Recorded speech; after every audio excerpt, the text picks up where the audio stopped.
Hi everyone, happy hump day. Today is Wednesday. Just doing a quick update. Okay, so yesterday I had officially booked my flight for Vegas. It is confirmed, so that's a good thing. I am arriving actually on Thursday, which is on May 12th, and I arrived to Vegas at 9:40 p.m. So just so that I have like the whole, I guess, night to play around, before we actually do the whole meet and greet and get to go out, party a little bit with my girls. So I'm coming on that Thursday and then leaving on Monday. My flight is scheduled to go out on Monday, I think at 4 p.m. So I'm coming a day earlier. I did say Friday, but it's now Thursday, May 12th. The meet and greet again is set for May 13th, 14th, and 15th. So that's all set. I found a great deal, and it was through kayak.com, which was recommended by Wendy. And kayak.com is really good because what it does, it opens different screens, like it'll open up all of them, like Expedia, Cheap Tickets, Hotwire, and Travelocity. So by opening up all these different screens, what they do is, I guess, it's like comparing deals, and they give you, I guess, the best price. So that's how I found mine's, and mine's was through Expedia. So the kayak led me through Expedia, and I found a great deal. Because when I was going through Expedia.com itself, I think the prices were, I'm not too sure if it was $30 higher. But when I went through kayak.com, and then they opened up a window through Expedia, the prices were $30 cheaper. So from New York to Vegas, which is a 6-hour flight, well, it's between 5 hours to 6 hours, depending, But anyway, that's a 6-hour flight.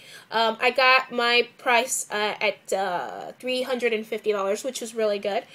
Because when I was first looking, the prices went all the way up to $500. So I was happy that I actually got a deal and I booked it. I was like, yay, I'm going to grab it. A couple of things. I did get a fill last week. Let me tell you, from a scale from 1 to 10, I would probably say an 8. I think I could have went a little bit higher, but I was very, I guess, cautious not to go too high. I got a slight little fill. It was 0.2. It did the job because I am not hungry. Oh, my God. I think even at one point, I did forget, to eat. My lunchtime is usually between 11 to 11:30 a.m. and what I usually do is I'll eat like a grilled chicken salad or maybe a soup or something like that. But come to find out, it was like 2:30 p.m. and I was like, wait a minute, I forgot to eat.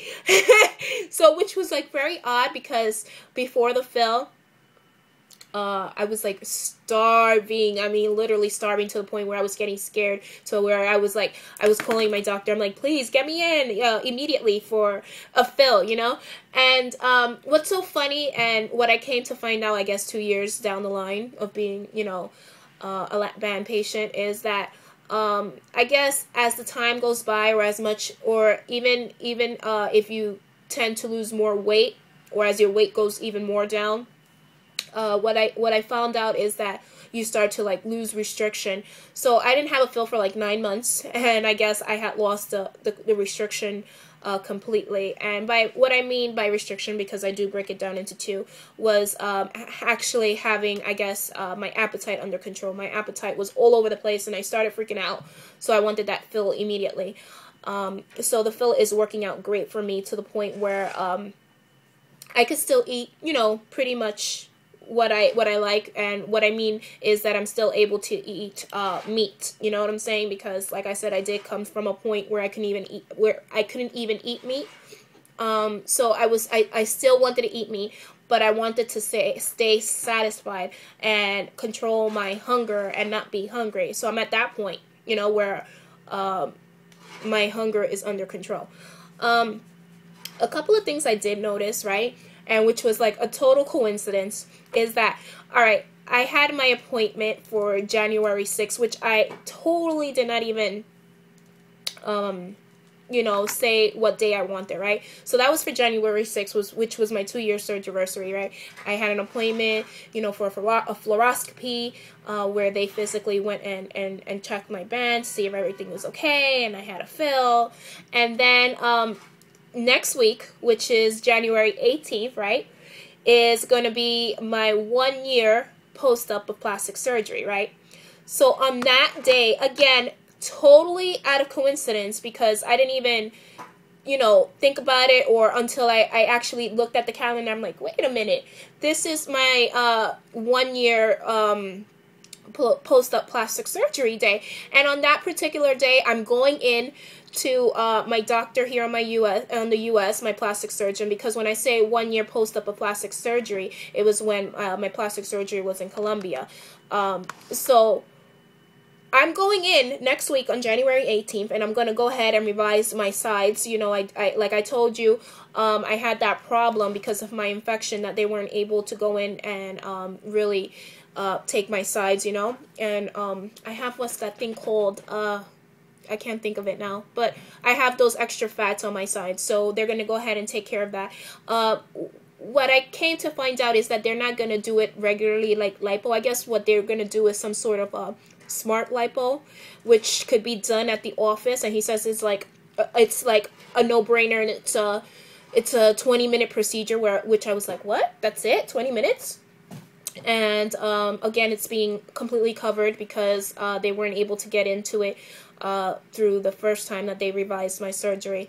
So I think that this is some type of thing where they like go in with some type of injection, or I don't know, and what happens is that they inject something and it eats up the fat, or burns the fat, or something like that, and I guess through time it'll go down. So I don't know how that goes, but I guess I'll find out. I was talking to BB and she had more information on it, because I'm like totally clueless when it comes to these things. I thought it was like the regular way, which was like you know, going in and they take a tube and they suck all the fat out and stuff like that. She was like, no, that's the regular way. There's another way.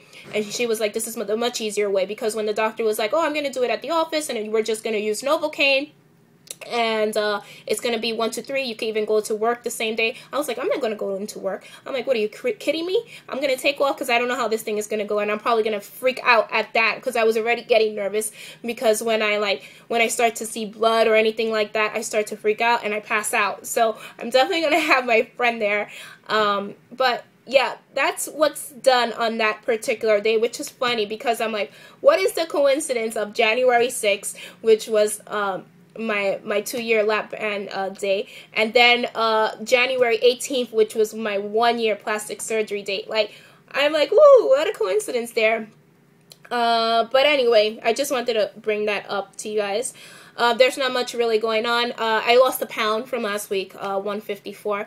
Again, that was something else that I noticed being 2 years post-op, that when you do get a fill, you do like lose weight quickly. Well, not quickly, but you do tend to lose, like if you're steady, like if you want to break a weight or something like that, as soon as you get a fill, you know, it's like, you know, you lose weight. So that was another good thing. But that's it, guys. Look for me again on Facebook, Miss Sky Moon. I separated my private page from my weight loss page, so I am on a whole different weight loss page. So you can really get in contact with me through Facebook, because I'm able to retrieve my messages easier, because I'm always with my iPhone and I could respond, not like YouTube, and I could also chat on it.